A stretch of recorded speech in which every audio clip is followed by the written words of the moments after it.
Hey, yo, what's going on, folks? It's your boy Taz back at you with another Eden Zero video.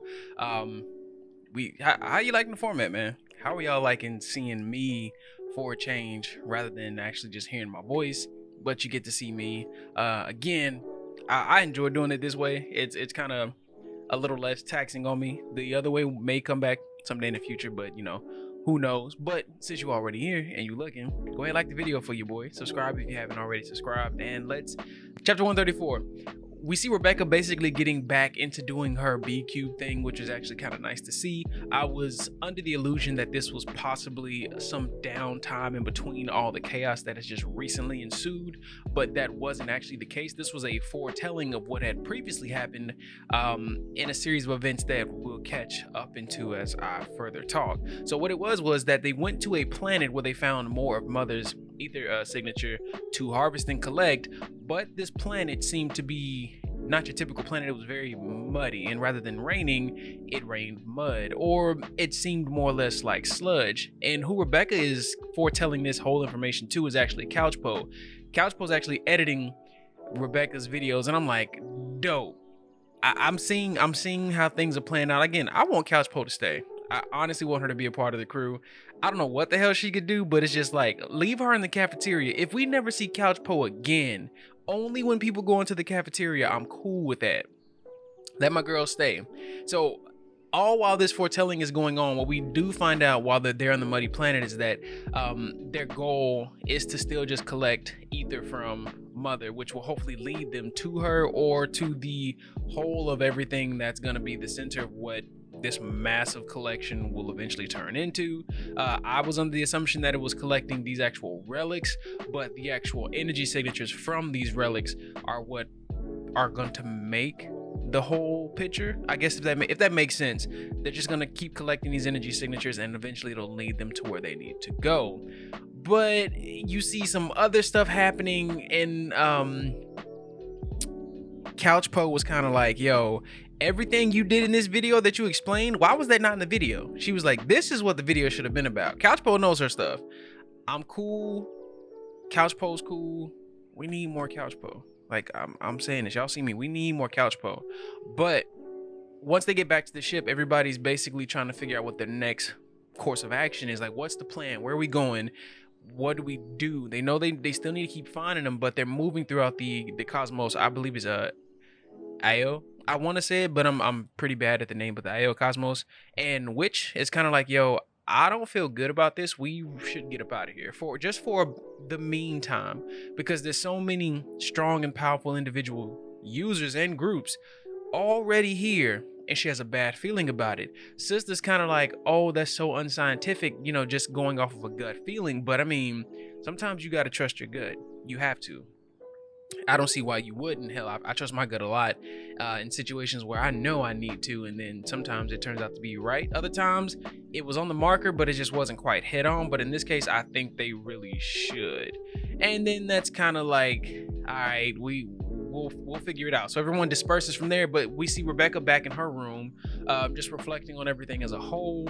We find out how the actual B cube got the name Eden Zero on it that you see way later in the future, that I'm still like, man, what? I have a theory about this whole thing with that cube being found, but I might just save that for another time. But she basically says she wrote that on the cube because the Eden Zero is like her family, and this was in between the downtime of the Red Cave, where we see this whole little few panels of them all surfing and doing stuff on the water planet, which I thought was kind of nice. I'm like, all right, so we find that's why it's like that. All right, cool, nothing's wrong with that. Here's where my theory comes in. So what I think is that at some point, not that those two individuals way back in those chapters had found this cube, I think Rebecca may have leapt so far forward that she dropped it. That's my thing. I'm thinking she leapt forward to such an extent she may have dropped it, and it was just discovered when she found a way to leap back. Now, I don't know if she can leap back, but I would like to imagine she can leap back, because what it is, they're saying she's just finding different alternative timelines when she leaps.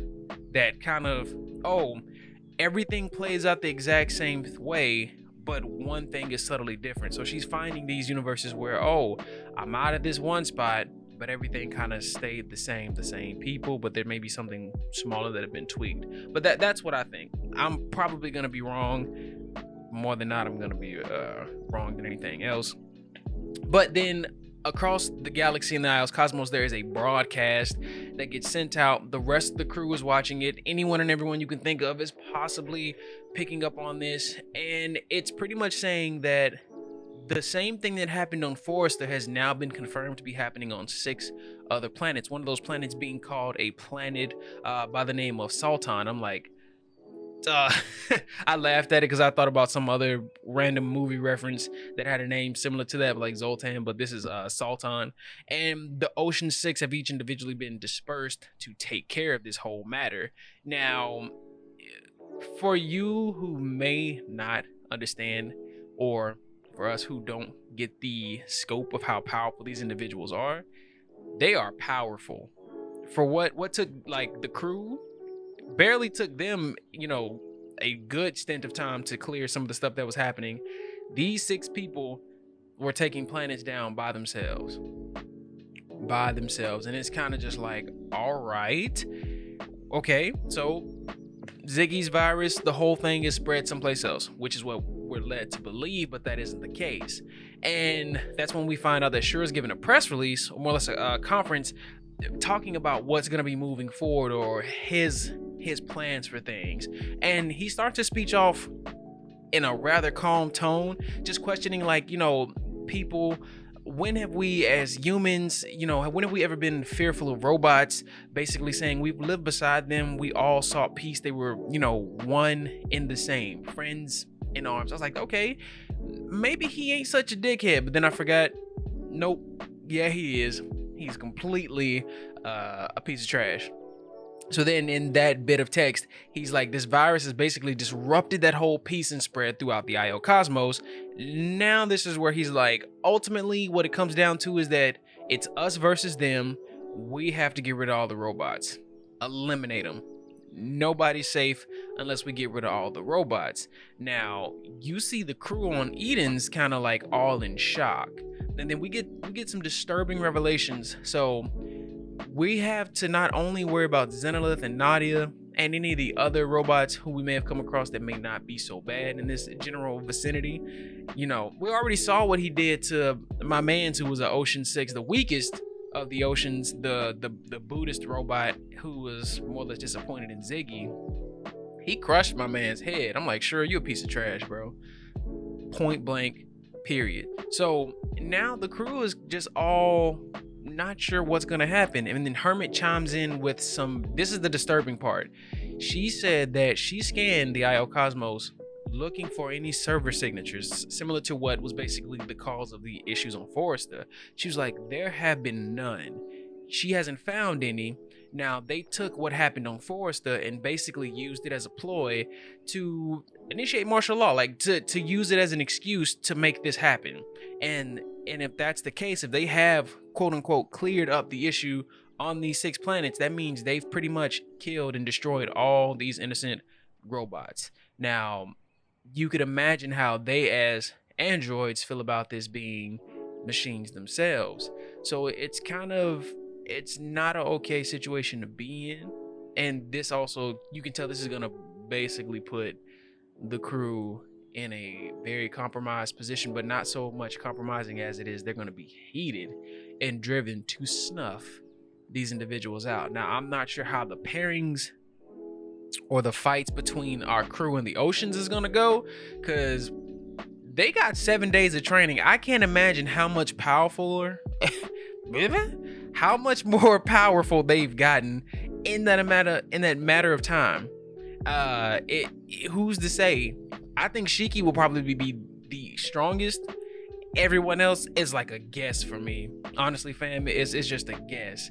But we get back over to seeing the Edens 1 and Ziggy pretty much saying this is exactly what he's been waiting for, to find out that Shura also did this. It's like this whole puzzle of, I'm gonna lay a trap, this is what I want, but Ziggy's not gonna fall for this trap completely, that the way Shura would like it to be. But Ziggy knew that he needs the all link, which is a a system that only the rulers of temple can initiate, which allows them to control all the robots in the IO cosmos, or the AO cosmos. So it's like Shura's laid the trap.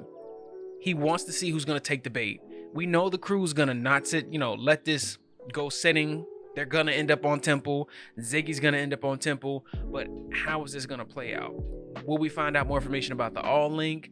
And how are all the robots registered for the All Link? Like, what does it do? I can imagine if Ziggy does have his way with it, he could pretty much infect all the planets and true chaos would ensue. But guys, that'll be it for 134. I have seen some of the scans and potential leaks for 135, and it's gonna be looking really nice once we get down to that one.